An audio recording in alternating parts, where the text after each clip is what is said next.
gonna swim, bike, and run in the Kona sun. We're gonna swim, bike, and run in the Kona sun 2021. Thank you, Poncho Man. Hey, everybody. Welcome to Breakfast with Bob, not quite Kona edition. My name is Bob Babbitt, and we are brought to you by Challenge North America, Credo Tri, UCAN, Hoka One One VeloFix, Normatec Canyon Bikes, and of course, our Challenge Athletes Foundation. We just sent out 3,038 grants, totaling $5.1 million to keep challenged athletes in the game of life through sport. We have Ironman 70.3 St. George, which is the North American Championship coming up, and our defending champion, Mr. Rudy Von Berg, joins us. Rudy, it must seem like a long time ago when you won there in 2019. I know, yeah. It's been 2 years now. It's crazy, huh? Hasn't happened last year, but yeah, it will be really good to come back this year finally. Well, so you look at that, you win there, you get third at World Championships at Nice. And then this year on courses that I don't think really suit you that well, Daytona and Miami, you get fifth at both of those races. This race is more in your wheelhouse, right? Because it's challenging. Every part of this thing is challenging. Yeah, definitely. Daytona and Miami aren't perfect for me. And yeah, just hillier courses, just more of a technical aspect, more of a pacing aspect on your watch, just on the ups and downs, suit me better. So yeah. So when you won this thing in 19, you had nice gap. Bart Arnotts was second, and Jackson Laundry was third. When I look at the field this year, it's a pretty damn good field. All of a sudden, you start adding, you got Ben Hoffman, Lionel Sanders, and Ben Canute, and David McNamee. You excited about? You seem to step up the bigger the field is, the better the field is. Yeah, I'm actually super motivated for this race. Well, partly because I won it the last time it happened in 2019. And also just because, yeah, when there's these big fields, it excites me. And yeah, I mean, also you mentioned George Goodwin, who was third in Daytona, breakthrough race for him. And yeah, I mean, there's just a massive star list, 75 guys. There's not that much racing happening. So for such a good race like St. George throughout the years has been, athletes' favorite, and with 70.3 Worlds there this year. Yeah, just awesome race via and super motivated for it. Was it hard for you after Miami not to go to Texas or go to Florida, just focusing on St. George? A little, but since the beginning, I plan on doing Miami and then have another training block for St. George. I never plan on doing Texas or Florida.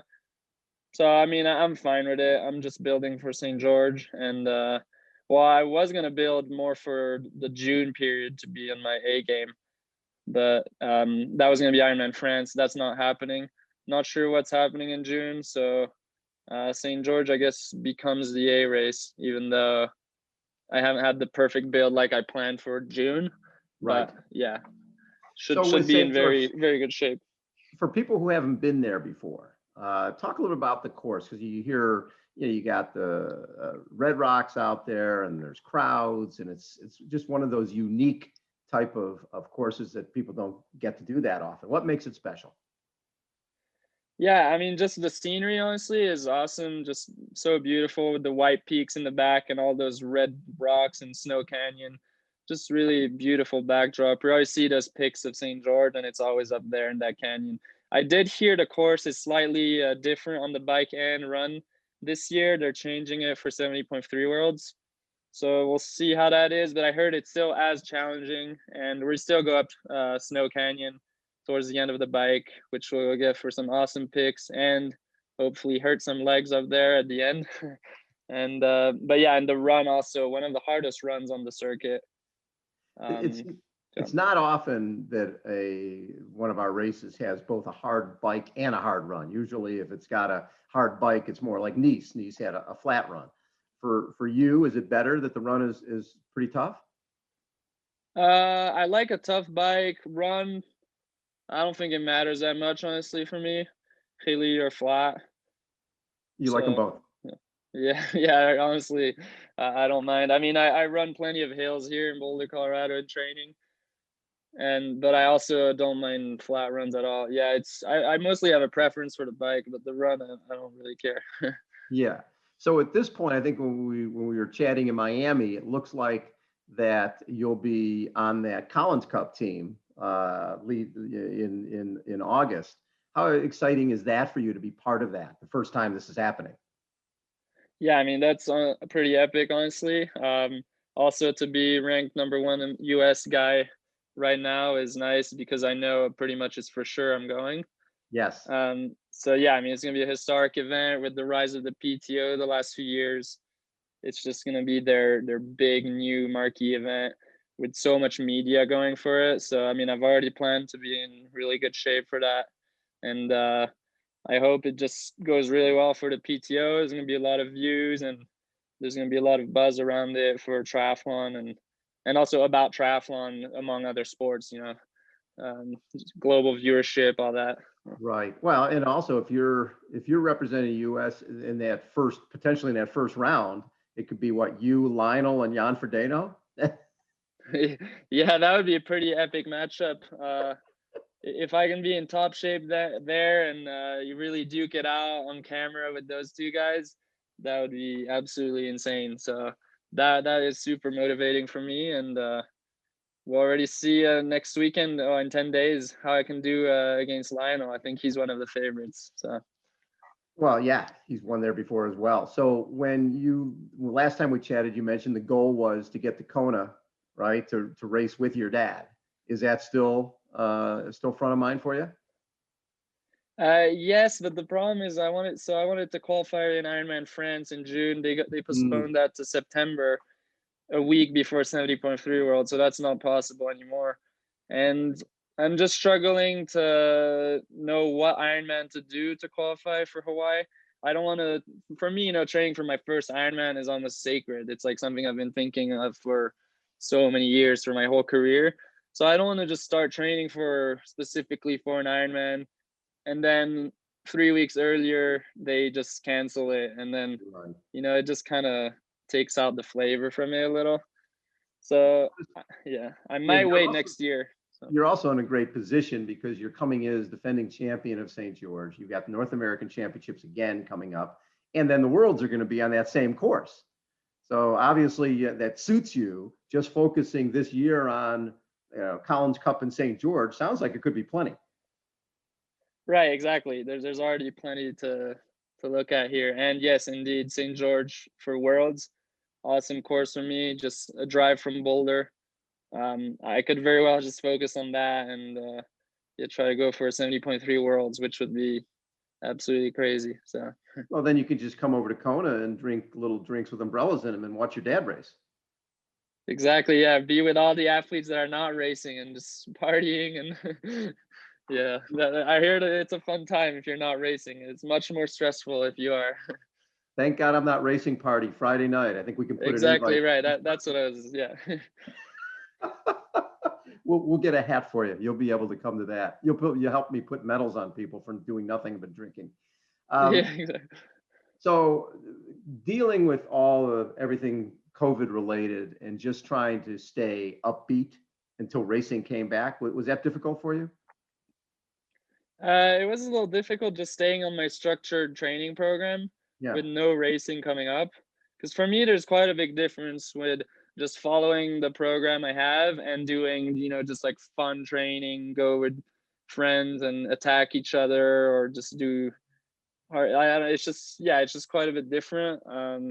So that part was hard just because I wish last year, for example, in those first few months where there wasn't racing till September, where I took a month not off. I love training, but just off from my 1 or 2 months, even off from my structured training. Just go do gravel rides in the mountains, go run all out with some friends and on some hard sessions. Just not follow the structured stuff. So that was the hardest part. But then eventually now we have racing here and there, so that definitely helps.